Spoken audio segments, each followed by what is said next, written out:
Paz do Senhor, queridos irmãos, queridas irmãs, amados e amadas de minha alma, preciosos e preciosas de nosso Deus e Pai e Salvador que estás nos céus. Aqui é o pastor Carlos Alberto com Jesus. Hoje quero estar falando sobre tirai a pedra.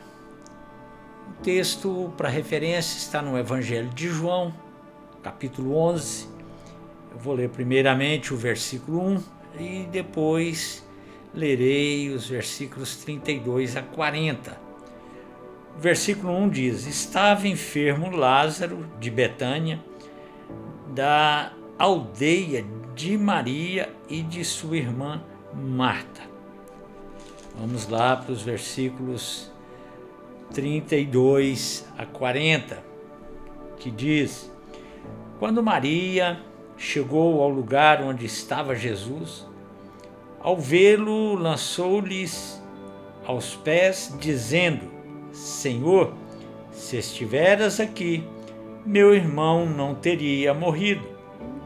Jesus, vendo-a chorar, e bem assim os judeus que a acompanhavam, agitou-se no espírito e comoveu-se, e perguntou: Onde o sepultastes? Eles lhes responderam: Senhor, vem e vê. Jesus chorou. Então disseram os judeus: Vede quanto o amava. Mas alguns objetaram: Não podia ele, que abriu os olhos ao cego, fazer com que este não morresse? Jesus, agitando-se novamente em si mesmo, encaminhou-se para o túmulo. Era este uma gruta, a cuja entrada tinham posto uma pedra. Versículo 39, é o tema desta palavra de hoje. Então ordenou Jesus: Tirai a pedra. Disse-lhe Marta, irmã do morto: Senhor, já cheira mal, porque já é de 4 dias. Respondeu-lhe Jesus: Não te disse eu que, se creres, verás a glória de Deus? Amados irmãos, amadas irmãs, esse texto, ele nos mostra uma relação de amor, de cobrança, de sofrimento e de dor. Mas o que me chama mais a atenção é o fato de nos acomodarmos e querer que Deus faça todas as coisas. Existem atitudes, amados e amadas, que cabe a nós tomá-las para que possamos tomar posse das bênçãos que Deus nos reservou, ou não as tomar posse, e perdermos estas bênçãos. Observe, amado irmão, amada irmã, com bastante atenção o que Jesus diz no versículo 39, na parte A: Tirai a pedra. Eu quero compartilhar com cada um de vocês alguns exemplos dentro da palavra de Deus de pessoas que tiraram a pedra e outras que não tiraram a pedra. Vamos começar aí lá com Adão. Adão, ele tinha a pedra da desobediência em sua vida, que precisava ser retirada. Não retirou. Perdeu o paraíso que Deus lhe havia dado. Veja lá em Gênesis capítulo 2, versículo 17, que diz: mas da árvore do conhecimento do bem e do mal não comerás, porque no dia em que dela comeres, certamente morrerás. Perdeu pela desobediência. Adão perdeu a bênção. A sua desobediência imputou esse mal não somente a ele, mas a toda a humanidade. Já o povo do Egito tinha diante deles as pedras da murmuração e da idolatria. Não as retiraram. Perambulou, por isso, pelo deserto 40 anos. E não entraram na terra da promessa. Perdeu a bênção. Um trajeto, queridos irmãos, queridas irmãs, que dentro da normalidade daria para fazer em 4 semanas, levando as coisas que eles levavam 40 dias. E por causa da desobediência e da murmuração, perambularam errantes ali pelo deserto. Vamos falar de Moisés. Moisés, ele não retirou a pedra da ira, da impaciência, quando deveria falar à rocha. Feriu-a. Está lá em Deuteronômio, capítulo 32, versículo 52, que diz: pelo que verás a terra defronte de ti, porém não entrarás nela, na terra que dou aos filhos de Israel. Essa ira impediu que Moisés adentrasse a terra. Visionou ela, mas não adentrou aquela terra. Consequentemente, perdeu a bênção. Vamos falar de Judas. Judas, ele não retirou diante dele a pedra da traição e da ganância. Mateus capítulo 27, versículo 3 diz: então Judas, que o traiu, vendo que Jesus fora condenado, tocado de remorso, devolveu as 30 moedas de prata aos principais sacerdotes e aos anciãos. Perdeu a vida, perdeu a bênção. Agora vamos falar de algumas pessoas que o homem tirou a pedra, alcançou a vitória. Vitória quem dá é Deus. Mas nós precisamos fazer a nossa parte, que é retirar a pedra que impede cada um de nós de alcançar essa bênção que o Senhor reservou para nós. E isso não é de agora. Essas bênçãos foram reservadas desde antes da fundação do mundo. E eu quero começar falando de Noé e sua família. Tiraram a pedra da incredulidade. Foram salvos e deram continuidade à história da humanidade e dos animais. Gênesis capítulo 7, versículo 23 diz: assim foram exterminados todos os seres que havia sobre a face da terra, o homem e o animal, os répteis e as aves dos céus, foram extintos da terra. Ficou somente Noé e os que com ele estavam na arca. Ganharam a bênção e são os pais da nova geração. Olha que coisa interessante, né? Numa época em que não havia chuva sobre a terra, Deus, a Bíblia fala que ele olha do céu para a terra e achou um justo, que foi Noé, e ele fala para ele construir uma arca que ele ia fazer chover sobre a face da terra 40 dias e 40 noites. Ele não questionou, mas obedeceu. E olha a importância da mulher dentro da família.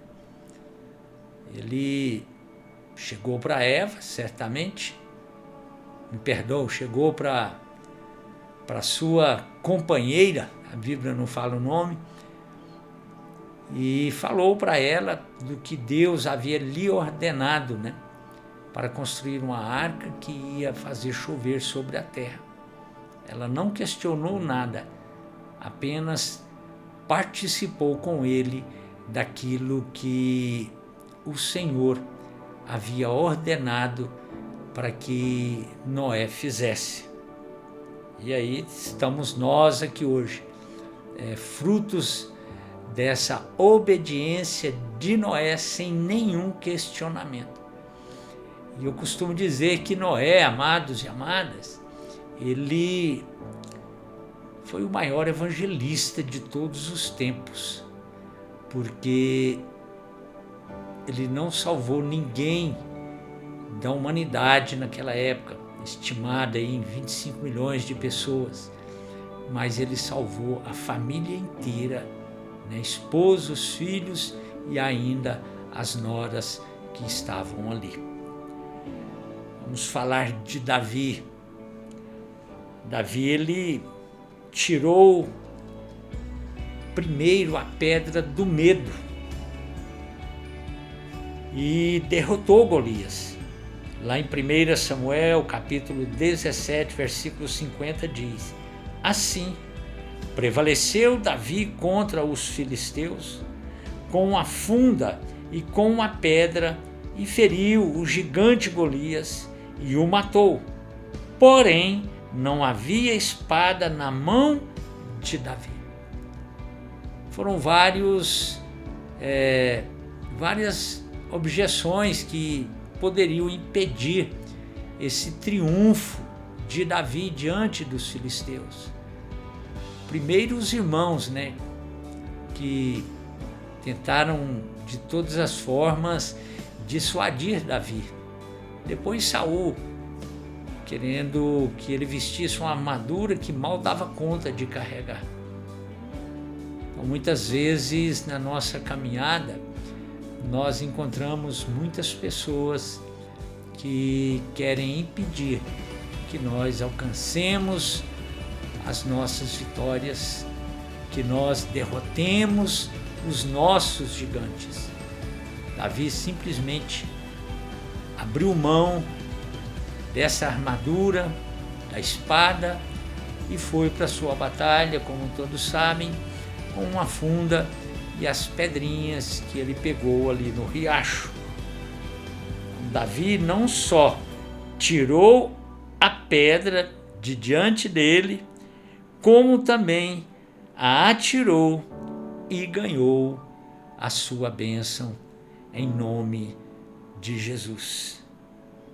Vamos falar de um outro personagem bastante conhecido nas Escrituras, Naamã, um comandante de guerra poderoso da Síria,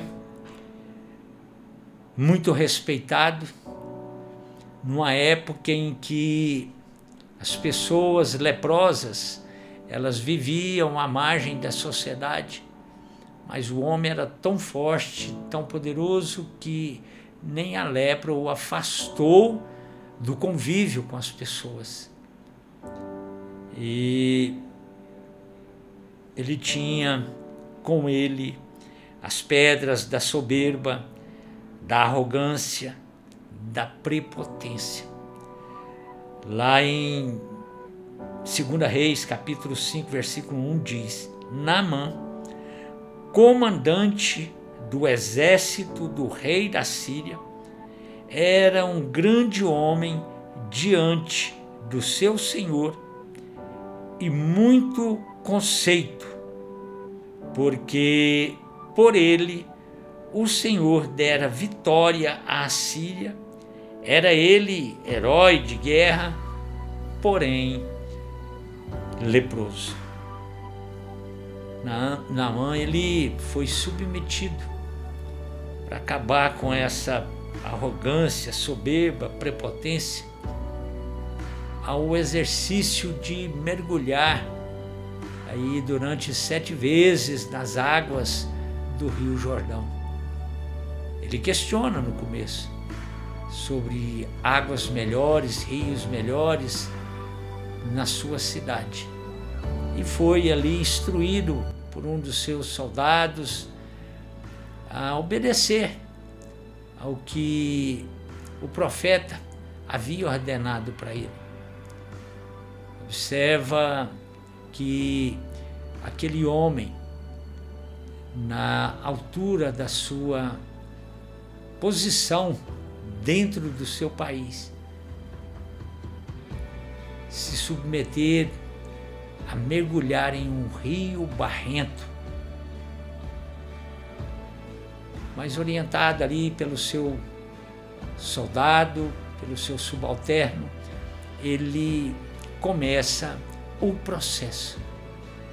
Ele mergulha a primeira vez, nada acontece, mergulha a segunda vez, nada, a terceira vez da mesma forma, mergulha aí pela 4ª vez, pela 5ª, já era para desistir.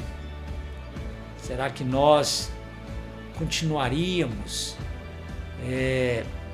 obedecendo?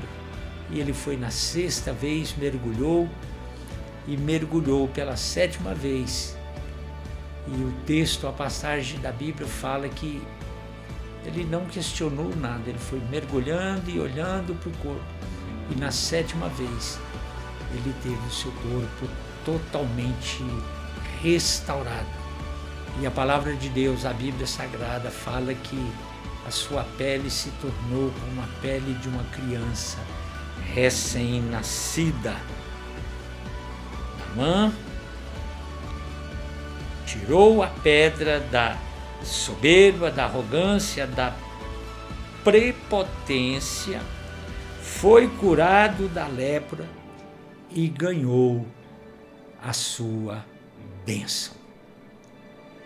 Vamos falar de Zaqueu. Zaqueu, um homem pequeno, uma história conta que ele subiu numa árvore, um sicômoro, bravo. Essa árvore ela tinha muitos espinhos. Então, devido à sua estatura, ele sobe ali para apenas observar Jesus passar. E a Bíblia nos relata que Jesus parou debaixo daquela árvore e deu uma ordem para ele: Zaqueu, desça depressa. Está lá em Lucas 19:6. Ele desceu a toda pressa e o recebeu com alegria. Quantas pessoas naquela época certamente convidaram Jesus a estarem com eles em suas casas. E com Zaqueu, um homem pecador, fraudulento, corrupto, ele escutou da boca do Senhor: convenha que eu vá pousar na sua casa. E quando ele dá a ordem, Zaqueu obedeceu, desceu da árvore e foi com o Senhor Jesus para sua casa. Zaqueu recebeu a salvação, portanto, ele ganhou a sua bênção. Vamos falar de Saulo. Saulo, a palavra de Deus fala que ele era carregado de ódio contra os cristãos. Quantas pessoas foram presas, mortas por uma ordem dele, mas Deus tinha um propósito para com Saulo, que veio a se tornar Paulo. E ele tinha diante dele a pedra do ódio. Ele odiava os cristãos, embora fosse um religioso. Cuidado, amados e amadas, com a religiosidade. Ela não salva, ela mata. E lá em Atos capítulo 9, versículo 15 diz: mas o Senhor lhe disse: vai, porque este é para mim um instrumento escolhido para levar o meu nome perante os gentios e reis, bem como perante os filhos de Israel. Ananias foi ter com Paulo, que estava cego. E aí a gente vê na Bíblia uma obediência que não foi vista em nenhum personagem bíblico. Pode pegar de Gênesis a Apocalipse.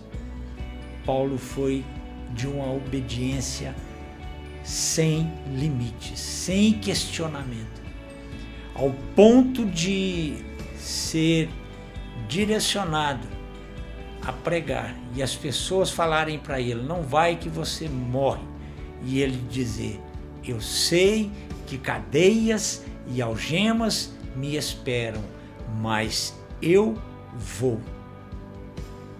A maior figura do cristianismo depois de Jesus, e de uma obediência extraordinária. Se tornou, assim, o maior evangelista e fundador de igrejas de todos os tempos. Na obediência, como eu disse, não teve igual. Recebeu a sua bênção. E por fim, a família e os amigos de Lázaro, que foi o texto que tiramos para esta ministração desta palavra. A família e os amigos de Lázaro, eles tiraram a pedra que separava a vida da morte. Ele foi ressuscitado. Ele recebeu a sua bênção. A palavra de Deus, ela relata que Maria e Marta mandam pessoas avisar a Jesus, que estava fora da cidade, da enfermidade de Lázaro. E Jesus, ele continuou a sua caminhada, e ali ele retorna para a casa de Marta, Maria e Lázaro 4 dias depois. Certa vez me questionaram: pastor, por que 4 dias? Porque o costume dos judeus é que o espírito, quando a pessoa morre, fica durante 3 dias vagando ali, rodando ali ao lado do corpo. Então, se Jesus ressuscitasse Lázaro com 3 dias, eles não acreditariam no milagre. E Jesus o fez com 4 dias. Quero compartilhar, fazer, para encerrar, uma pergunta para vocês. Qual tem sido a pedra que tem impedido você de tomar posse de suas bênçãos? A desobediência, a murmuração, a idolatria, a ira, a impaciência, o medo, a soberba, a arrogância, a prepotência, a grandeza, a incredulidade e por aí vai. Ou será o seu coração que é de pedra? Se for esse o caso, Deus quer te dar um coração novo. Ezequiel capítulo 36, versículo 26 diz: dar-vos-ei coração novo, e porei dentro de vós espírito novo, tirarei de vós o coração de pedra e vos darei um coração de carne. Olha aí, diante dos teus olhos, a bênção do Senhor. Se for pedra, tire a pedra, mas não perca a bênção. Se for o coração, Ele também quer te dar um novo coração, não de pedra, mas um coração de carne. Amém? Aleluias. Forte abraço, beijão no coração, Pastor Carlos.